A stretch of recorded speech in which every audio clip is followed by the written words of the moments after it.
Most channels don't get people in trouble because they have opinions. They get people in trouble because they present allegations like facts, or they hide allegations inside opinion language. In the next few minutes, I'll show the clean difference between opinion and allegation, how the blur happens, and how you can listen without being pushed into manufactured certainty. We're doing this in 5 parts. Part 1, what an opinion is in plain language. Part 2, what an allegation is and why it carries weight. Part 3, the common ways commentary blurs the two. Part 4, why it matters legally and ethically. Part 5, a simple checklist you can use every time you watch a headline breakdown. Quick note, this is general education, not legal advice. 1. What an opinion is. An opinion is fundamentally a personal view, judgment, or interpretation. It expresses how someone sees, feels, or evaluates a situation rather than making a factual claim that can be proven or disproven. You often see opinions introduced with phrases like, I think, it seems, in my view, it comes across, or through statements such as I believe this was a bad decision, this looks messy, or this feels manipulative. These expressions are subjective and are intended to communicate perspective rather than establish fact. They can be critical or blunt, but their key characteristic is that they are not directly testable or verifiable by objective evidence. The important nuance many people overlook is that opinions are most responsible and defensible when they are anchored to observable facts or evidence. For instance, a statement like, in my view, that interview strategy was ineffective because the messaging changed 3 times is a clear opinion, but it is grounded in actual observable events. The reasoning provides a transparent link between the judgment and reality, allowing others to evaluate whether the conclusion seems reasonable. Anchored opinions give audiences context and help differentiate between subjective interpretation and unverified assertion. The danger arises when opinion language is used to disguise factual claims, particularly those that accuse someone of wrongdoing. For example, saying, in my opinion, they committed fraud is no longer simply an expression of viewpoint.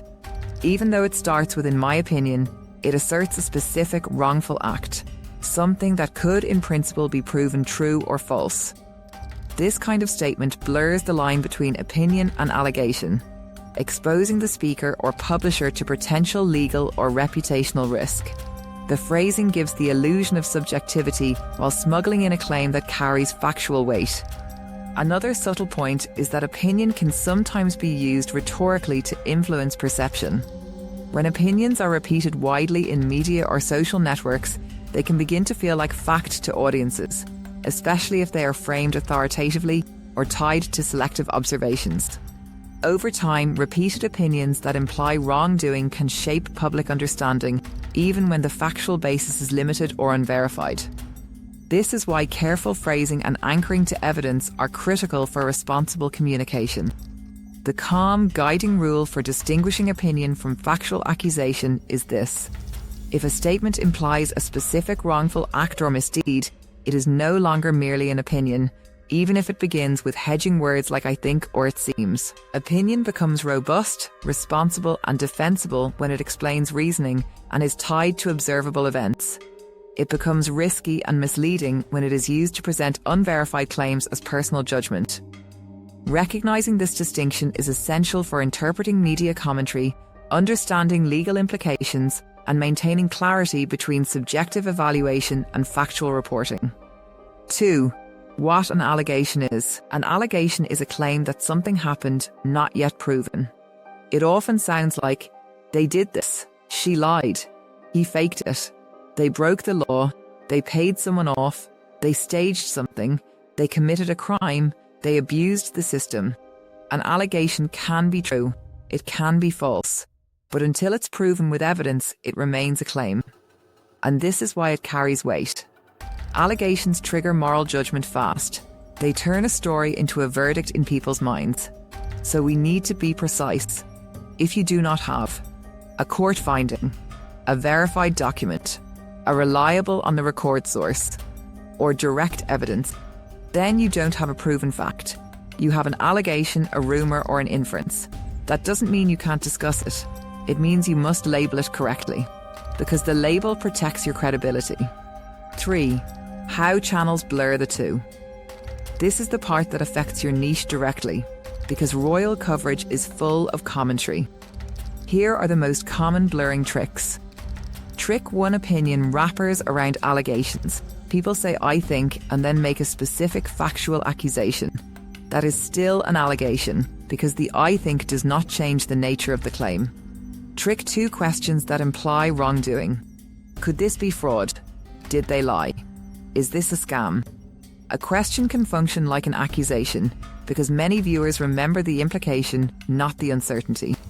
Trick 3 stacking.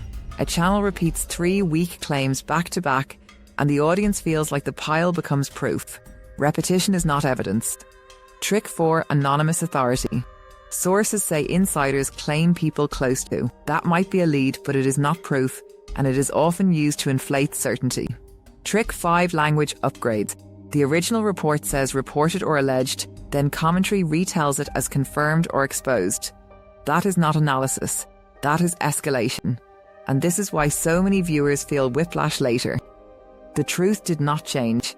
The level of certainty did. 4. Why it matters legally and ethically. Even if you don't care about law, this matters because of trust. Legally. Defamation frameworks vary from country to country, but the underlying principle is similar. Statements presented as factual allegations carry more legal risk than statements clearly framed as opinion. Courts generally focus on whether a statement would reasonably be understood by an average reader or listener as asserting a fact, and whether that assertion could, in principle, be proven true or false. Simply labeling something as opinion does not automatically provide protection if the statement implies a provably false factual claim. In other words, words like "I think" or "in my view" cannot shield a speaker or publisher from liability if the underlying claim accuses someone of wrongdoing that can be tested and disproven. In the United States, courts have repeatedly emphasized this distinction.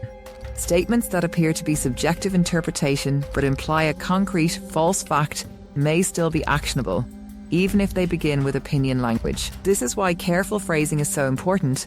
The legal system looks at the effect of the statement on the audience, not just the words chosen to preface it. In the UK, there is a statutory honest opinion defence under the Defamation Act 2013. This defence allows a publisher or speaker to assert an opinion without being liable for defamation, but it comes with specific conditions. The statement must be recognisably an opinion, must be based on proper material, and must be honestly held. It is not a blanket protection. You cannot simply label an accusation as "my opinion" and assume immunity from legal scrutiny.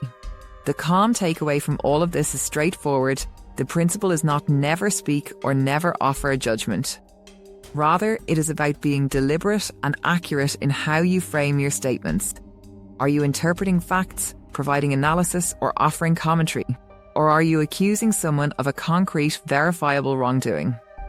Understanding the difference and making it explicit in your language is essential for responsible communication and for avoiding the legal pitfalls associated with defamation.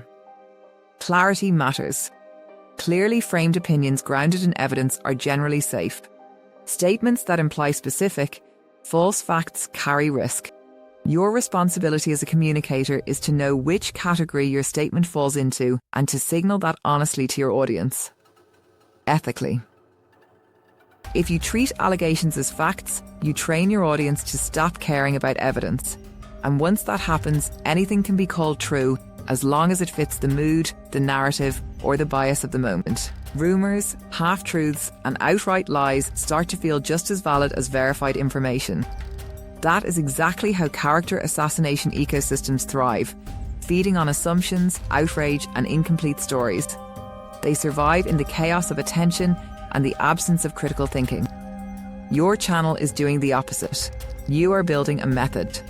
Claim, evidence, outcome. A clear, repeatable structure that trains your audience to think critically, weigh facts carefully, and separate noise from truth.